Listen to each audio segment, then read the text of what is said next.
আসসালামু আলাইকুম। আজকে আমরা আমাদের কন্টেন্ট অ্যাড কম্পোনেন্টে আমরা সেকে এডিটর ইউজ কিভাবে করতে হয় সেটা দেখব, এবং আমরা ফাইল অ্যাডের জন্য আমাদের ইনপুট ফিল্ড রেডি করব। মোরওভার আমরা আমাদের অ্যাড কম্পোনেন্টটা আজকে রেডি করব। আমাদের কাজ করার জন্য যতটুকু লাগে আমরা ততটুকু আজকে করে ফেলবো। তো সেকে এডিটর কিভাবে ইউজ করতে হয় আমি একটু সার্চ করি গুগলে।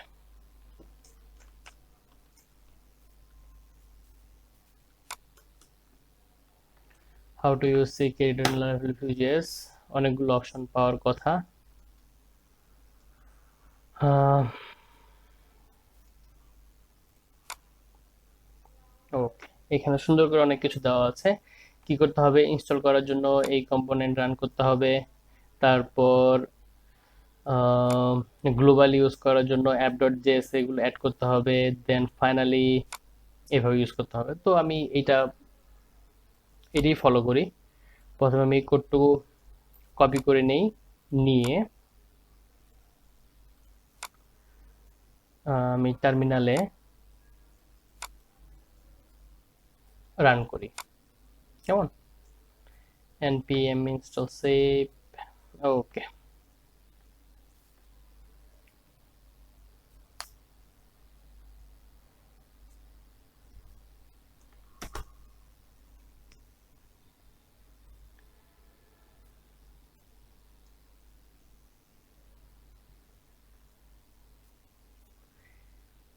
এইটা ইনস্টল হতে থাক, তার আগে আমি আর কিছু দেখি যে আর কি কি বলছে। হ্যাঁ, তো কি বলছে যে ওইটা হওয়ার পরে, যেহেতু আমাদের ভিউ আগে থেকে ইম্পোর্ট করা আছে আমাদের, তো আমি এই লাইনটার ইউজ করব না। আমি এখান থেকে এসসিকে এডিটরটা ইম্পোর্ট করব এবং গ্লোবাল ইউজ করার জন্য এইভাবে ইউজ করব।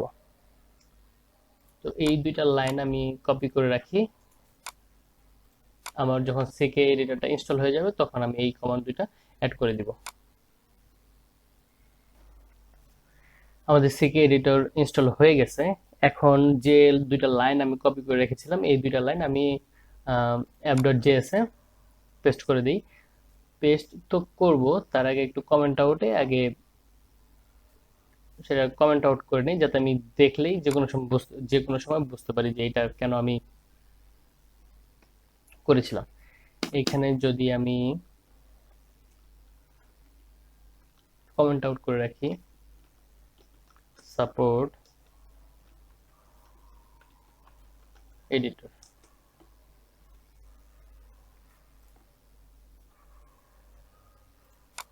তাহলে সিকে এটা সাপোর্ট দেওয়া হয়ে গেল। এখন আমি যেটা করব সেটা হলো যে ইউজ করার পালা। এখন সিকে এটা যদি ইউজ করতে যাই তাহলে আমাকে এইটা ইম্পোর্ট করতে হবে। এখানে যা যা বলেছে আমি এটা ইউজ করছি। আপনি গুগলে সার্চ করলে যে কোনো অপশনেই আপনি এটা দেখতে পারবেন। তারপর আবার ভিজুয়াল ডকুমেন্টেশন আছে, সেখান থেকেও দেখতে পারেন। এখান থেকে আরো কয়েকভাবে এটাকে ইউজ করা যায়। এইভাবে ইউজ করলে মনে হয় আরো বেশি মানে সহজ হতো, বাট আমি আসলে এইভাবে ইউজ করছি আপাতত। তো যেহেতু আমি অ্যাড করব, অ্যাড করার জন্য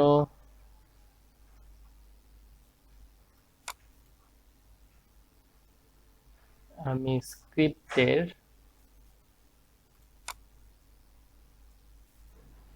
নিচে আমি এটা ইম্পোর্ট করলাম, এবং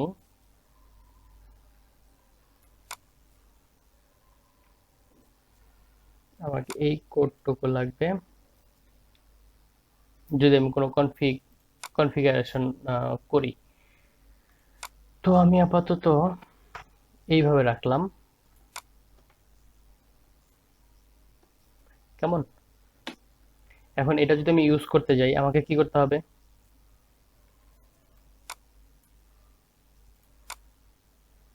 এই কোডটুকু আমার লাগবে হলো যেখানে আমি এডিটরটা ইউজ করব।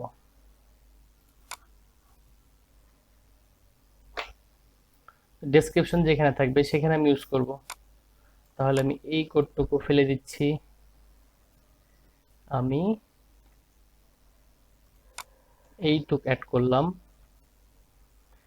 সেভ করলাম, এখন যদি একটা রিফ্রেশ দেই, ওকে, এই তো চলে আসছে আমাদের সিক্রেট এডিটর। যেহেতু আমি এটা ছোট করে রেখেছি, অপশনগুলো দেখা যাচ্ছে না, আমি এইটাকে একটু ছোট করি। কেমন? এটাকে যে আমি 8 দিয়েছি, এটাকে আমি দেই হলো 7, এবং এইটাকে আমি 4 দিয়েছিলাম, এটাকে আমি দিব এখন 5। দেখি আমার ডেসক্রিপশনে কোনো অপশন এক্সট্রা পাই কিনা। ওকে, আমার ডেসক্রিপশন এতটুকু হলেই এনাফ। আমার যদি বড় কিছু করতে হয়, দেন আমি এটাকে বড় করতে পারবো।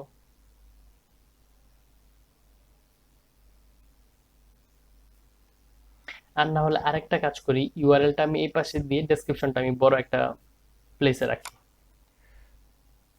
এটার জন্য আমি কি করতে পারি, সেটা হলো যে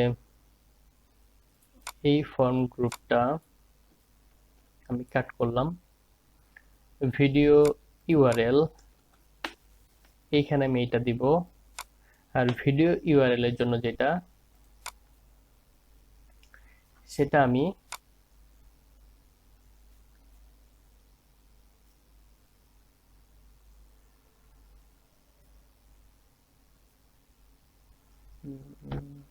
একটু ঝামেলা হয়েছে। এটা ভিডিও ইউআরএল, এটা হলো, আচ্ছা আমি একটু রিফ্রেশ দিই, দেখি তো কি অবস্থা এটা। ওকে, আমি আসলে নিয়ে চলে আসছি আরেকটা যেতেই। ওকে, আমি আসলে নিব হলো এইটা, এই যে form group, control x, control V, এবং এইটাকে আমি নিয়ে চলে আসবো হলো এইখানটাতে। এখন যদি, ওকে, তাহলে আমি এখানে অনেকগুলো অপশন পেয়ে যাচ্ছি ডেসক্রিপশনের জন্য, এবং এইখানে আমার যেহেতু বেশি লাগছে না, বেশি স্পেস দরকার নেই, তো এই ইনপুট ফিল্ডগুলো আমি এখানে রাখলাম, এবং এখানে আমি রাখবো হলো যে ফাইল আপলোডের একটা অপশন রাখবো। যদি ফাইল আপলোডের অপশন রাখি, তাহলে আমি একটা টেক্সট নেই,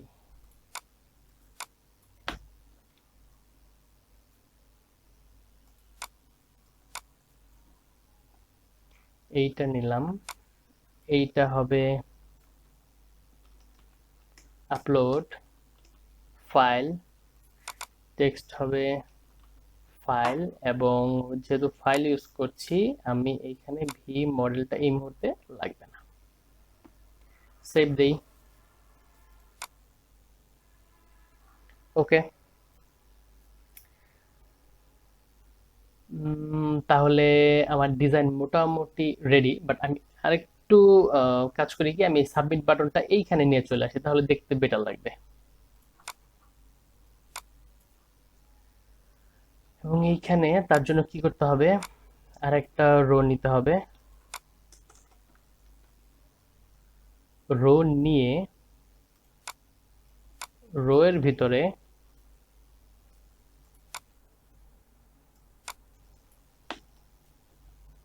আমি এই কোডটুকু পেস্ট করে দিলাম, সেভ দেই, দেখি কি দাঁড়ায়। ওকে, ওকে, তার মানে এখান থেকে আমি ফাইল আপলোড করতে পারবো, এখানে আমি আমার কন্টেন্টের ভিডিও ইউআরএলটা দিয়ে দিতে পারবো, এখানে আমি টেক্সট দিব, ডেসক্রিপশন লিখবো, এখানে আমি আমার কন্টেন্টের টাইটেল, এখানে ক্যাটাগরি সিলেক্ট করব, ক্যাটাগরি সিলেক্ট করার সাথে সাথে সাব ক্যাটাগরি চলে আসবে, ওই ওয়েতে কাজ করব। বাট আজকের পর্বে আমরা আমাদের ডিজাইনটা কমপ্লিট করে রাখলাম। কেমন? তো যেহেতু আমাদের এখানে ফিল্ড থাকবে হলো ক্যাটাগরি, সাব ক্যাটাগরি, ফাইলগুলো থাকবে, তো আমি লিস্ট পেজে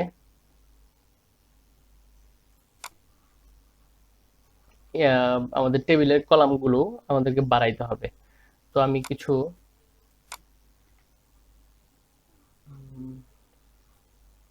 কলাম অ্যাড করি, চলে যাচ্ছি কন্টেন্ট লিস্ট, লিস্ট পেজে, এইখানে আমি ক্যাটাগরি নেম দিতে পারি, সাব ক্যাটাগরি নেম দিতে পারি। এইখানে আমি টাইটেল রাখতে পারি,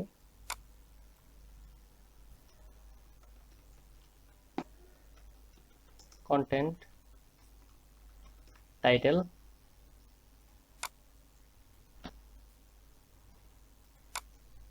এই পার্টটাতে ডেসক্রিপশন বা এগুলো কোনো কিছু দেখানোর কি দরকার আছে? আমি যদি একটা কাজ করি, এইখানটাতে ফাইল থাকলে দেখানোর দরকার নেই, ইউআরএল থাকলেও দেখানোর দরকার নেই। এখানে আপাতত কিছু রাখছি না, হ্যাঁ, যখন দরকার পড়বে তখন আমি রাখবো, আপাতত কিছু রাখছি না। তাহলে এইখানে আমার একটা কলাম বাড়বে, যেহেতু কলাম বাড়বে তো আমি এর উইথটাও 8 থেকে 10 করে দিলাম। এখন যদি সেভ দেই, ওকে, তা আপাতত আমি এই অবস্থায় রাখছি। এখানে টাইটেল, এখানে ক্যাটাগরি, এখানে সাব ক্যাটাগরি। তাহলে ভিউ এর জন্য একটা অপশন রাখতে হবে যেখান থেকে আমি ভিউ করতে পারবো। ওকে, তাহলে আপাতত আমরা আমাদের কন্টেন্ট মডিউলের ইন্ডেক্স এবং মানে লিস্ট এবং অ্যাড পেজের কাজ, অ্যাড পেজের ডিজাইনের কাজ আপাতত কমপ্লিট। নেক্সট টিউটোরিয়াল থেকে আমরা প্রথমে কন্টেন্ট অ্যাড করব, দেন অ্যাড করা হয়ে গেলে আমরা পরবর্তীতে লিস্ট পেজে ডাটা বা ডেটাবেস থেকে দেখানোর ট্রাই করব। ধন্যবাদ সবাইকে।